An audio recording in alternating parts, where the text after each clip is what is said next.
मैं मानता हूं कि मैं बहुत से कामों में अच्छा नहीं हूं, जैसे कि गिनती में। मैं बहुत भाग्यवान हूं जो अपने जात में ही जन्मा हुआ। हाथियों से संबंध रखना होता है हमें, और हाथियों को कोई परवाह नहीं, कोई कुरूप है या रूपवान, टेढ़ा हो मेढ़ा हो या फिर अनपढ़ जिसे गिनती ना आती हो। मैं इतना कुरूप क्यों हूं पता है?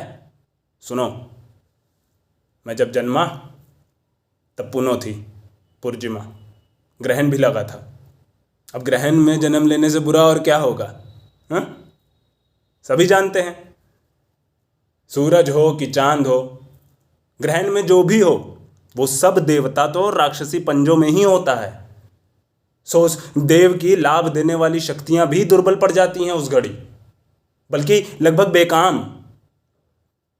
बच्चा जन्मने को हो तो छुट्टी सौभाग्य की, बस दुष्ट आत्माओं का खुला खेल हो जाता है। बच्चा लूला लंगड़ा या फिर अंधा भी हो सकता है। कहीं ठीक ठाक हुआ शरीर से तो भीतर से विकृत होगा बच्चा। माथा खराब हो सकता है अंदर, और पता भी न चले जब तक बड़ा ना हो। मेरी माँ ये सब जानती थी, सो डरी हुई थी। फटी चटाई लेकर एक कोने में पड़ी थी कि तभी उसने एक चिड़ी गौरैया की चींची सुनी। आधी रात उसने ऊपर देखा तो देखती क्या है कि एक सांप महाराज धीरे से उस चिड़ी गौरैया के घोंसले में घुसकर उसके अंडे निकल रहे हैं। अब ये देख के मेरी माँ चीख पड़ी और मैं पैदा हो गया। ऐसे हुआ जन्म मेरा, ऐसे। लोग महावतों पर हंसते हैं, कहते हैं हमारा जन्म ही अधम है।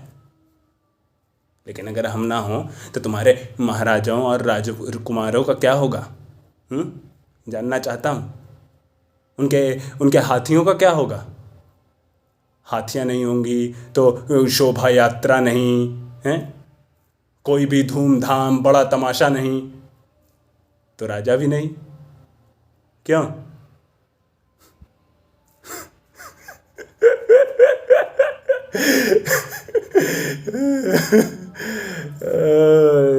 तो तुम लोग मुनियों को मानते हो, मतलब जैनी हो।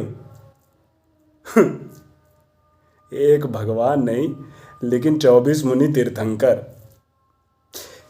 ये कभी नहीं समझ पाया मैं। जब अकेले पड़ जाओगे तब किससे बतियाओगे? जब कभी कोई विपदा आन पड़ेगी तब किससे बतियाओगे? हाँ, भगवान नहीं होते। विचित्र बात, लोग भी कैसी कैसी बातें करते हैं। अरे मेरी मानो तो भगवान होते हैं, मेरी बात होती है उससे। हमारे हमारे हमारे गांव के बस्ती सीमा के अंत में एक बहुत बड़ा पीपल का पेड़ है, बहुत साल पुराना। एक पत्थर भी है, लेकिन नीचे माटी पर नहीं। वो जो पीपल का पेड़ है ना, उसकी जड़ें, जटा, उसने थाम रखा है उस पत्थर को, बल्कि ऊंचा उठा लिया है वो जटा। ऐसा लगता है हाथी महाराज अपने सूंड से स्वयं भगवान को झूला झूला रहे हैं।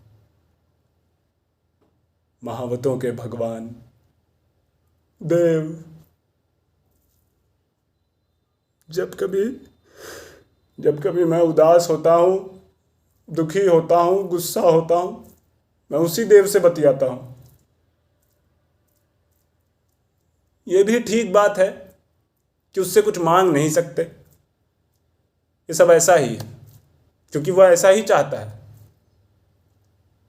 समझे ना? लेकिन मैं तो मनुष्य हूं, तो मैंने एक दिन पूछा कि मुझे इतना कुरूप क्यों बनाया है तुमने? मैंने 3-4 जनों के दांत तोड़ दिए, इतनी शक्ति है, फिर मुझे क्यों? तो भगवान बोला, देखो ये शक्तियां मैंने दी हैं ना तुमको। मैं फिर बहस करता हूं, लेकिन मेरा चेहरा सुंदर देते तो उनको चुप कराने के लिए ये बलवान भुजाएं क्यों चाहिए? भगवान फिर बोला, तो अपने सुंदर स्वर के बदले में सुंदर चेहरा भी लोगे? बोलो। अब तो मेरी सिट्टी पिट्टी बात। लेकिन उसको मेरा जवाब पता है। नहीं, नहीं चाहिए मेरा जवाब। इस पर भगवान फिर बोले, तो इसी बात पर रहो ना। क्यों?